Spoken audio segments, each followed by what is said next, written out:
Serial से संबंधित अनेक प्रश्न है, लेकिन मूल में वो एक ही बात है कि आपकी कथाओं में अनेक बार सुना कि प्रेत भगवत नाम नहीं जप कर सकते। हाँ। लेकिन सीरियल में दिखाया है कि प्रेत ने हाँ। भगवान का नाम लिया। तो वो कैसे? बिल्कुल, गायत्री मंत्र से प्रेत भाग जाते हैं, लेकिन वहाँ प्रेत खुद गायत्री मंत्र का सिद्ध हो गया है ना। गायत्री मंत्र एक हमारे यहाँ ब्रह्म राक्षस होता है, आपने सुना होगा।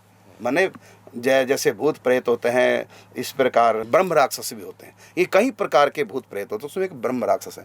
ब्रह्म राक्षसों को तो ऐसा है कि यदि वो उनके ऊपर कोई जंत्र मंत्र करते वो भी नहीं लगता, क्योंकि उनसे ज़्यादा उनके पास पावर होती है। जैसे आज दिखाया, तो वो प्रेत साधारण नहीं था, वो गायत्री मंत्र जप करने वाला था।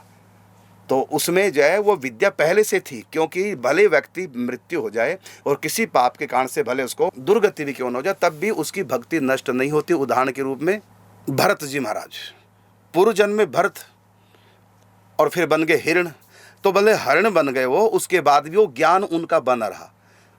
तो कहा कि भक्ति बीज पलटे नहीं, चाहे बीते जन्म अनंत, ऊंच नीच कुल उपजे रहे संत के संत। वो जो हरि राम था वो गायत्री जप करता था और उनके परिवार में गायत्री जप होता, लेकिन उनको अहंकार था कि हमको संतों की आवश्यकता नहीं, हम तो स्वयं इतने बड़े हैं, महान हैं।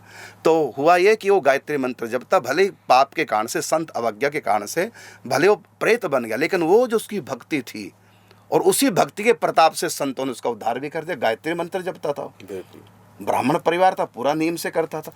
तो उसने खुद प्रेत ने बताया। और उसके पास शक्ति कितनी, भूतों के पास इतनी शक्ति नहीं होती, उसके पास कितनी शक्ति थी कि जो चाहो संसार की चीज़ मांग लो मैं दे सकता हूँ। लौकिक भी पारलौकिक भी, लेकिन अलौकिक नहीं, मैंने भगवान वाली बात नहीं, यहाँ की मैं सबको दे सकता हूँ। उसमें सिद्धियाँ थी, मतलब उसके गायत्री मंत्र जप का उसके प्रभाव था। तो भक्ति समाप्त नहीं होती, चाहे प्रेत योनि में चला जाए, चाहे भरत की तरह चाहे हरण योनि में चला जाए, और चाहे वो उसकी तरह दृष्टद्युम्न राजा की तरह हाथी की योनि में चला जाए। संत अवज्ञा होगी, हाथी बनना पड़ा, लेकिन उसने जो भजन किया था वो हाथी बनकर भी वो भजन उसका याद रहा, भगवान को पुकारा, भगवान आगे ग्राह से छुड़ा लिया।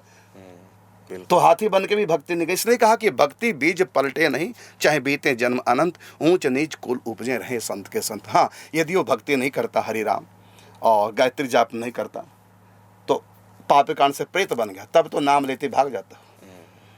ऐसा तो कहा ना कि भूत पिशाच निकट नहीं आवे, महावीर जब ना, वो तो स्वयं महावीर नाम ले रहा है कि हनुमान जी वहाँ मिले, उसको सब पता है क्यों। और फिर अब बताओ, दुबोली गाँव का था और प्रेत कहाँ का बना, काशी जी का। ये भी देखो, इसके गायत्री मंत्र का चमत्कार देखिए, धाम का तीर्थ का प्रेत बना और फिर मिला दिया एक संत से द्वारा, और उस संत ने उनका उद्धार कर दिया। इसके गायत्री मंत्र का प्रभाव था, और पाप का प्रभाव प्रेत बना।